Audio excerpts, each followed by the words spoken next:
There are people who have ventured to the very edge of life itself, where death lingers in every breath and every passing second could be the last. They are not the heroes found in textbooks, nor the central figures of ancient epics. They are ordinary individuals who endured circumstances that were anything but. In today's video, we'll revisit some of the most extraordinary survival stories, stretching from the endless expanse of the open sea to the desolate reaches of frozen wastelands. Each one is a window into isolation, into raw human courage, and, at times, a quiet reminder that life, no matter how fragile, can still take root in the darkest corners. So fasten your seatbelt as we dive into today's mystery. But first, you just might have incredible luck if you like and subscribe before this video ends.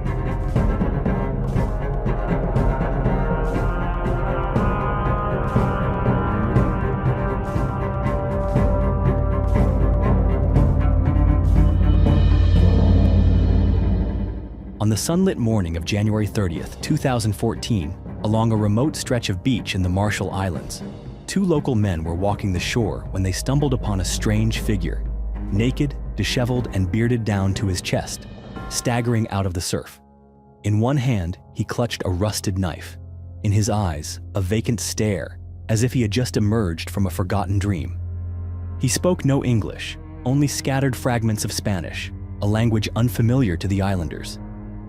That man was José Salvador Alvarenga, and the story he carried with him would become one of the most extraordinary survival sagas ever documented in modern history. More than 14 months earlier, on November 17, 2012, Alvarenga had set sail from the port of Chiapas, Mexico, alongside his young crewmate, Ezequiel Cordoba, just 23 years old, for what was meant to be a routine fishing trip. As a seasoned fisherman, Alvarenga was no stranger to the sea's fury, but this journey would prove to be unlike anything he had faced before. Their boat was soon caught in a storm of high winds and violent waves, blown off course and out of contact. From that moment on, the two men were adrift, lost in the endless expanse of the Pacific. The first days passed in confusion. They survived on the few provisions they had brought along, but as their food and fresh water dwindled, the ocean became a slow and brutal torment. Alvarenga resorted to catching fish with his bare hands, scooping up sea turtles, hunting birds, and even drinking their blood to stay alive. He swallowed jellyfish raw, scavenged floating whale carcasses, and used plastic bottles to collect rainwater. But Cordoba, who had never faced such an ordeal, began to break down. The lack of nutrition, dehydration, and psychological strain overwhelmed him. Within just a few weeks, the young man passed away. For 6 days after Cordoba's death, Alvarenga, paralyzed by grief and haunted by isolation, continued speaking to his friend's lifeless body as if he were still alive. Only when clarity slowly returned did he silently release the body to the sea. What followed were 438 days of drifting through physical collapse and mental warfare.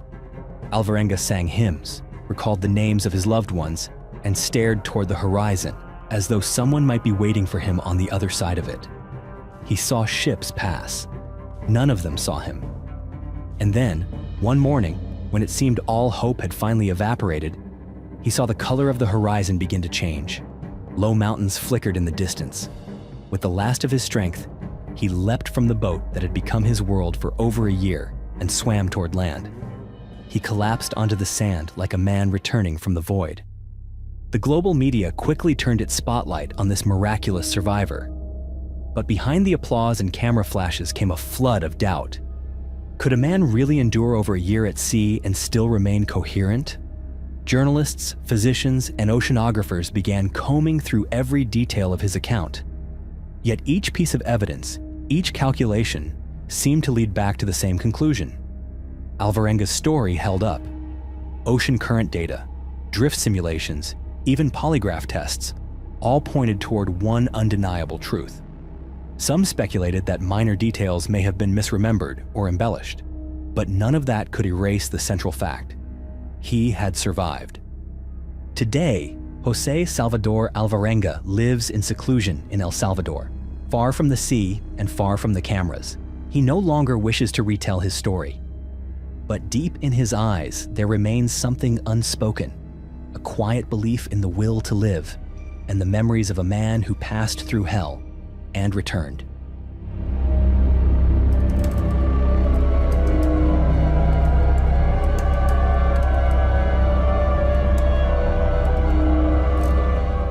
In the summer of 1940, on a remote island in the middle of the Pacific Ocean, a British expedition stumbled upon a scattering of human bones along a desolate stretch of beach. Nearby, corroded fragments of nautical equipment hinted at a maritime mishap, perhaps a shipwreck, or one of the many navigational failures common in these treacherous waters. For decades, the discovery was dismissed as unremarkable. But as forensic science advanced, the secret that time had tried to bury was slowly unearthed. Those bones, once forgotten, would become a critical clue in one of the greatest mysteries of the 20th century: the disappearance of legendary aviator Amelia Earhart. Amelia and her navigator, Fred Noonan, vanished in 1937 during their ambitious attempt to fly around the globe. Their final leg began in Papua New Guinea, aimed at a small island outpost in the vast emptiness of the Pacific. But somewhere between sea and sky, in the middle of nowhere, Amelia's voice suddenly cut off from radio transmissions. And just like that, she was gone without a trace. A massive search effort followed. Thousands of personnel, 65 aircraft, and 10 naval vessels scoured the Pacific, but every lead ended in silence. Amelia Earhart and Fred Noonan disappeared into history, leaving behind nothing but theories, none of which could be proven. Near the site where the bones were found, researchers uncovered a set of peculiar clues: a fragment of a woman's shoe, a sextant box matching the model Fred was known to use, and a bottle of Benedictine, a French herbal liqueur commonly brought aboard long-distance flights at the time. In a detailed study, anthropologist Richard Jantz used modern forensic techniques to compare the skeletal fragments to Amelia's known body measurements. The results were striking. Ekilens venkilens shazalekos megagiezes, elegahos, hogi megiozoen elutasitsak askorabi kovetkestetest, miserint amaradvanyok ismeretlen emberehes tartoznak. Even more compelling, in the days following her disappearance, amateur radio operators around the world reported picking up faint distress signals, echoes of someone still trying to call out from a deserted island. So, could it be that Amelia Earhart didn't die in the crash, but survived? Could she have spent her final days among the coconut trees and coral reefs, hidden from the world? The bones in the sand are still there, and they speak of a story the world was never meant to forget.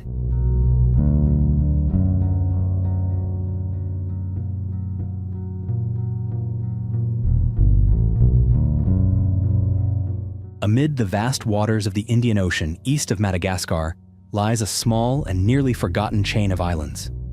Known as the Scattered Islands, this dry and desolate place, almost entirely devoid of fresh water, became the silent stage for a haunting tale of survival, one long buried beneath the dust of historical neglect. On a May day in 1761, the French ship L'Utile sailed into the waters near Truma. Aboard were 140 French sailors and 160 Malagasy captives, men and women who had been illegally taken from Madagascar, locked away below deck to be sold into slavery. But fate intervened. The ship struck a reef and the unforgiving sea tore through its hull. Nearly 100 Malagasy, still trapped in the hold, drowned where they lay. The entire French crew survived, along with roughly 60 of the enslaved. Once ashore, the surviving French sailors dug a well, salvaged tools from the wreckage, and began hunting seabirds and turtles to survive. In the chaos that followed, two separate camps emerged, one for the sailors and another for the surviving Malagasy. Using the remains of L'Utile, the sailors constructed a smaller vessel, which they named Providence. Then, the French departed, leaving behind the 60 Malagasy with a solemn vow they would return. But when Providence reached port, that promise was forgotten. Time passed. 1 year, then 2, then 12. Several expeditions attempted to return to Truma, but the dense coral reefs and violent seas always forced them back. During one such attempt, a sailor became stranded on the island. It's said he built a small raft and, along with a few Malagasy survivors, tried to escape, but he was never seen again. It wasn't until 1776, 15 years after the wreck, that a ship finally breached Truma's natural defenses. What they found was staggering. Only 7 women and 1 infant remained alive. Over the course of those 15 years, they had built a shelter out of coral rock and had fought for survival against the brutal elements with nothing but their resilience and one another. These final survivors were brought to the island of Mayotte, where the French governor granted them their freedom. Today, Truma is still little more than a faint dot on the map. But for those who know this story, it is far more than a forgotten island. It is a monument to the endurance of the human spirit, a quiet testament to the cost of being forgotten, and a promise that was never kept.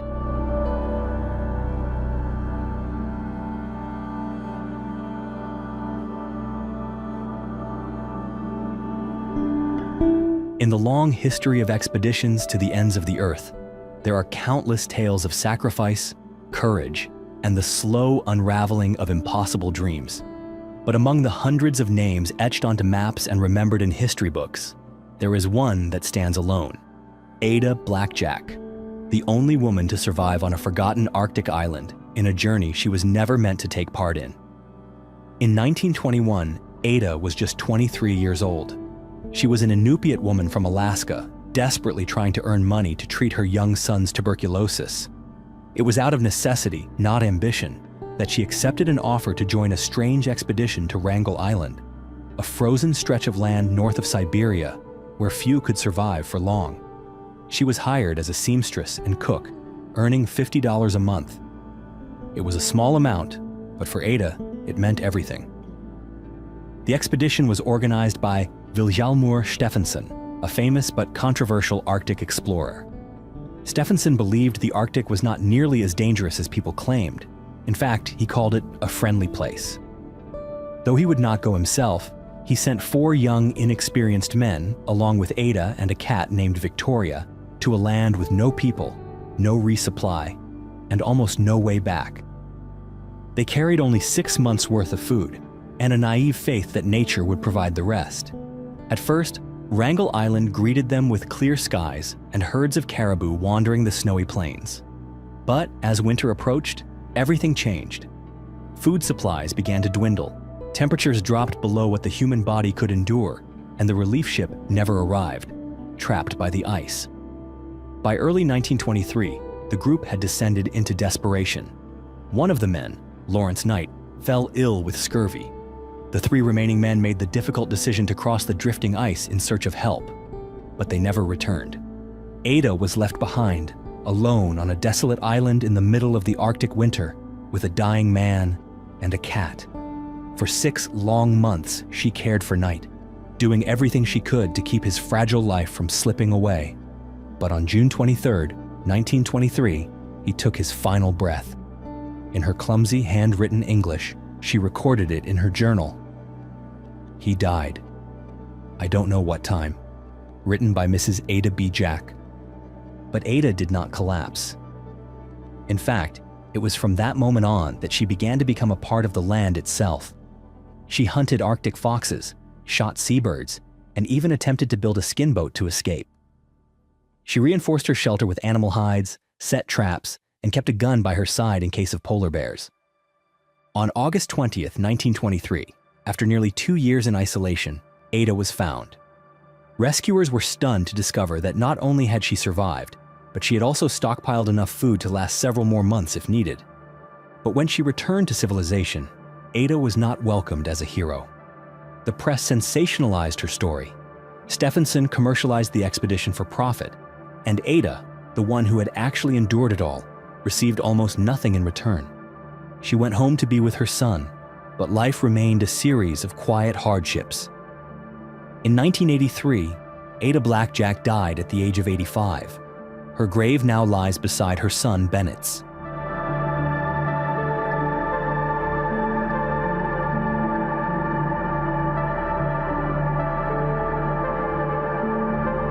On a September day in 1819, beneath a curtain of thick fog and the razor-sharp winds near the Antarctic Circle, the Spanish warship San Telmo battled its way through the brutal southern seas. A massive vessel armed with 74 cannons, San Telmo was once a symbol of pride for the Spanish Navy. It was now on a strategic mission across the Atlantic to reinforce Spain's control over its South American colonies. Alongside San Telmo was a small fleet, known collectively as the South Sea Squadron. They had departed the port of Cadiz with fanfare and national pride. But from the moment they crossed the equator, fate began to splinter. One companion vessel, Alejandra, was forced to turn back due to severe damage. And then, as the remaining ships neared the infamous waters of Cape Horn, renowned for storms and hidden reefs, the inevitable struck. A violent storm descended without warning. San Telmo was torn from formation and cast adrift, pushed farther south, beyond the sight of the other ships. On September 2nd, 1819, it was seen for the last time before vanishing entirely.